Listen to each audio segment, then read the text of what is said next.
आता थेट जाणार आहोत रुपाली चाकणकर बोलतायत। या संस्थानेमध्ये जे महादेवाच्या मंदिराचं देवस्थानाचं ट्रस्ट आहे, या ट्रस्टवरती मी प्रदेशाध्यक्ष होते तेव्हापासून सदस्य म्हणून काम केलेलं आहे। माझ्या समवेत समाजातील वेगवेगळ्या क्षेत्रातील अनेक प्रतिष्ठित नागरिक, अनेक मान्यवर या ट्रस्टवर होते आणि या ट्रस्टवर मी जेव्हा होते त्याच्यानंतर मी आयोगाचे अध्यक्ष झाले। आणि मला सुरुवातीला हे सांगायचं आहे, या ट्रस्टचा कार्यकाळ हा 8 ऑगस्ट 2025 रोजी संपलेला आहे। खरं तर समाजामध्ये आपण आयुष्य जगत असताना कोणाला ना कोणाला गुरु मानत असतो। खरात पती पत्नीला माझ्या परिवाराने गुरु मानलं, आम्ही गुरु मानलं।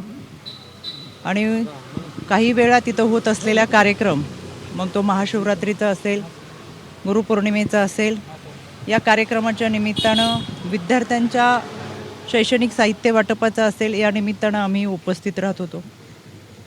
यामध्ये एखाद्या व्यक्तीला आपण गुरु मानले आणि त्यानिमित्तानं संपूर्ण कुटुंब आम्ही त्या कार्यक्रमात उपस्थित राहत होतो।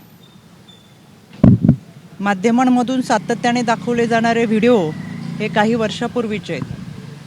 गुरुपौर्णिमेच्या निमित्तानं अनेकांनी ती पाद्यपूजा केली, तशी मी माझ्या पतीने देखील ती पाद्यपूजा केली। 5-6 वर्षापूर्वी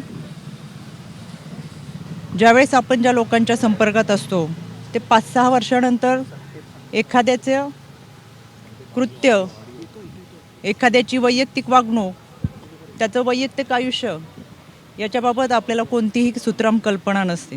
आज आपण ज्यांच्याबरोबर आहोत, जे आपल्याबरोबर आहेत, ते उद्या पुढे जाऊन कसं वागणार आहेत ही कल्पना आपल्या कोणाला नसते। त्याच्यामुळं मी ही घटना समजली त्यावेळेस मला तो धक्का बसला।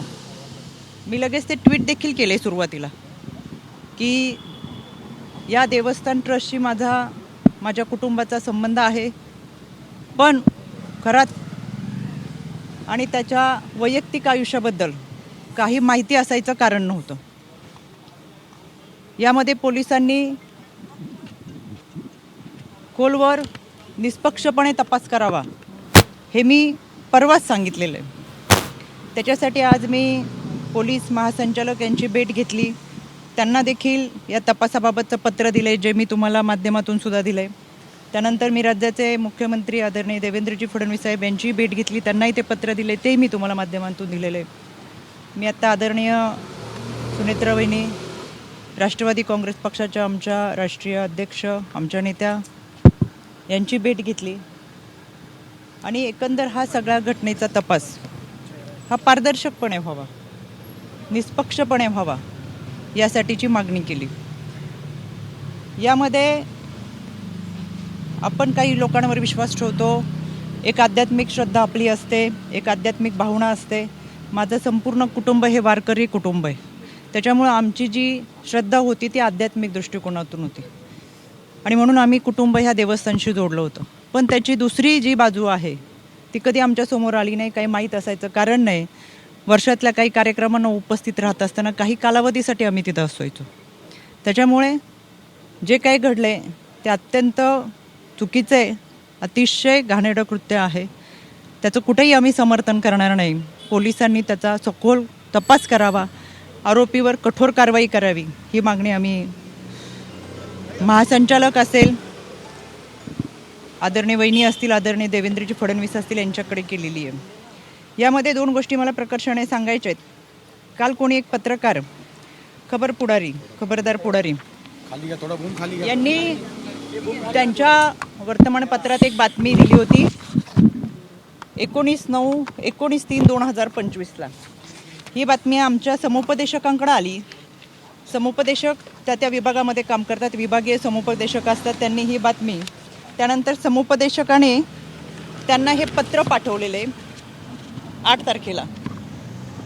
आमच्या प्रकल्प अधिकाऱ्याने हे पत्र पाठवून त्या पत्रामध्ये स्पष्ट दिलं आहे की आपल्या पेपरमध्ये जी बातमी आली त्याच्यामध्ये बातमीमध्ये काही मोघम स्वरूपात छापलेली आहे, तर या प्रकरणामध्ये आपल्याकडे काही माहिती असेल तर सविस्तर आयोगाला कळवावी।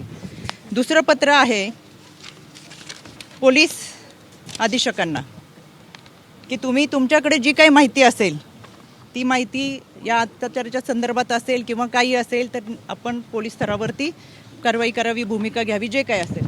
त्यापूर्वी माझ्या ऑफिसमधून संबंधित पत्रकाराला फोन गेला होता की तुमच्याकडे अशी काही तक्रार असेल, अशी काही माहिती असेल तर तुम्ही पोलिसांकडे जाऊन तक्रार दाखल करा. यानंतर तिथं स्थानिक पोलिसांनी सांगितलं की कोणती माहिती नाही, कोणत्या महिलेची तक्रार नाही. बऱ्याच वेळा चुकीच्या बातम्या ह्या छापल्या जातात आणि म्हणून त्यांनी आयोगाला ते पत्र पाठवले की आमच्याकडे कोणतीही माहिती नाही, जी काही बातमी मी दिली ती मोगम स्वरूपात दिलेली आहे, आमच्याकडे कोणतेही पुरावे नाहीत. 2 दिवसापासून ज्या चुकीच्या बातम्या चाललेत त्याचा मी तीव्र निषेध करते. दुसरी गोष्ट, माझ्याकडे 5 तारखेला एका मुलीचा मेल आला. त्याच्यावरती नाव दिसेल म्हणून मी फक्त तुम्हाला लांबून हे दाखवते. या मेलमध्ये, या संबंधित मेलमध्ये त्या मुलीने खरातच्या ऑफिसमध्ये पूर्वी काम करणाऱ्या एका माणसाच्या संदर्भात तक्रार होती. खरातचा यामध्ये कुठेही उल्लेख नव्हता. तातडीने त्याच दिवशी आमचं पत्र हे पोलिसांना गेलेलं आहे. मी स्वतः ॲडिशनल DG यांना ते पाठवलं आणि पोलिसांना आम्ही ते पत्र पाठवून जे कोणी असेल त्याच्यावरती तपास करावा असं सांगितलं. त्याची हेअरिंगसुद्धा हे पोलिसांचं पत्र, या तपासाची हेअरिंग 17 तारखेला माझ्या आयोग कार्यालयात लागली. या हेअरिंगमध्ये आम्हाला पोलिसांनी स्वतः पत्र दिलं आहे की याच्यामध्ये आम्ही कारवाई करतोय. कोणालाही, कुठल्याही व्यक्तीला, संस्थेला, कोणालाही पाठीशी घातलेलं नाही. पण तोपर्यंत खरातचं कुठेही नाव नव्हतं, पण त्यांच्याकडे काम करणाऱ्या माणसाचं नाव याच्यामध्ये होतं, तरी आम्ही कारवाईचे आदेश दिले होते. त्या अनुषंगाने आम्हाला तेजस्वी सातपुते त्यांचं पत्र आहे की आम्ही याच्यामध्ये कारवाई करतोय. हे पत्र आहे आम्हाला 17 तारखेला. 17 तारखेला यामध्ये जी तक्रार होती ती एका महिलेची कार्यालयामध्ये पूर्वी काम करणाऱ्या एका मुलाच्या संदर्भात होते. त्याच्यामुळे मला आवर्जून सांगायचं आहे की अशा पद्धतीने जे काही गोष्टी 2 दिवस चालू आहेत, चुकीच्या बातम्या चालू आहेत, एखादी व्यक्ती पुढे जाऊन कशी वागती, त्याचं कृत्य, वैयक्तिक आयुष्य आपल्याला कोणाला माहीत नसतं. आम्ही जोडलो होतो तर मी पहिल्याच दिवशी ट्विट करून सांगितलं, हो आम्ही संस्थानाशी जोडलेलो होतो, देवस्थान ट्रस्टमध्ये होतो. ते फोटो माझ्या आहेत. अनेक वर्षापूर्वीच्या आमच्या कुटुंबाबरोबरचे फोटो तिथं होते आणि एखाद्या गुरुची, पती पत्नीची पाद्यपूजा करत असताना गुरुपौर्णिमेच्या दिवशीचे फोटो आहेत. विशेष म्हणजे अनेक लोकांचे फोटो याच्यामध्ये आहेत. पण केवळ महिला म्हणून ज्या पद्धतीचं सॉफ्ट टार्गेट गेले 2 दिवसामध्ये करतात ते अत्यंत चुकीचं आहे. काही जणांनी पत्रकार परिषद घेऊन सातत्याने चुकीच्या बातम्या पसरवण्याचा प्रयत्न केला. कुणीतरी त्यांच्या आजच्या बातमीत दाखवलं 2 सप्टेंबरचा फोटो आहे. खरं हा माझा फोटो, हा फोटो आहे 12 सप्टेंबरचा. ह्याच्यावरची 1 तारीख पुढची खोडली आणि 2 सप्टेंबर दाखवलं आणि काहीतरी त्या दिवशी अमावस्या पौर्णिमा काहीतरी आहे असं चुकीचं दाखवलं. माझ्या आजही अकाउंटवर गेलात तर हे फोटो आहे असे आहेत, ते 2 सप्टेंबरचे नाहीत, ते 12 सप्टेंबरचे. दुसरी गोष्ट, 2 सप्टेंबरला आदरणीय अजितदादांच्या दौऱ्यात आम्ही होतो. हा माझा 2 सप्टेंबरचा फोटो आहे. 2 सप्टेंबरला हा फोटो झाल्यानंतर कुठेही माझ्या हाताला जखम नाही. हा 3 सप्टेंबर, 4 सप्टेंबरचा फोटो आहे. माझ्या या भागामध्ये अधिकाऱ्यांच्या समवेत रस्त्याची पाहणी आहे, कुठेही हाताला जखम नाही.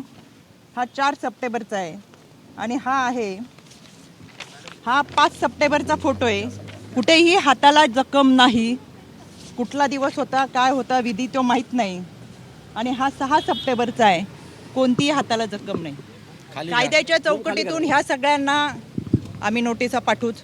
चुकीच्या पद्धतीने बदनामी करणं, अश्लील टीका टिप्पणी करणं, खोटे नरेटिव्ह सेट करणं, खोट्या बातम्या प्रसारित करणं, या सगळ्यांच्या बाबत कायद्याच्या चौकटीतून प्रक्रिया नक्की करेल. मी परत सांगते, यामध्ये जी व्यक्ती होती ती दोषी आहेच, त्याच्यावर कठोर कारवाई झालीच पाहिजे.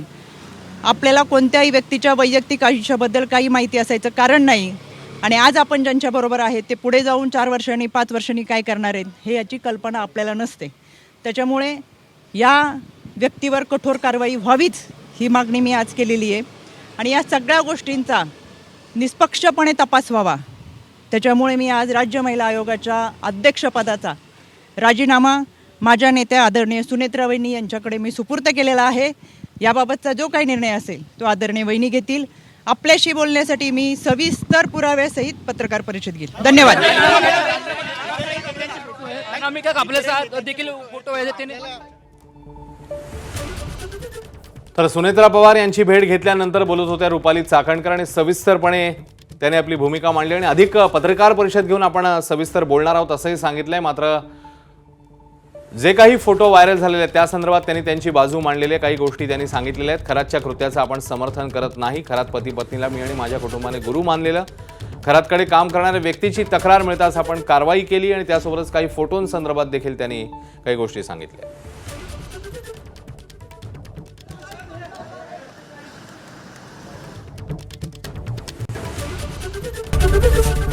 एबीपी माझा, उघडा डोळे बघा नीट.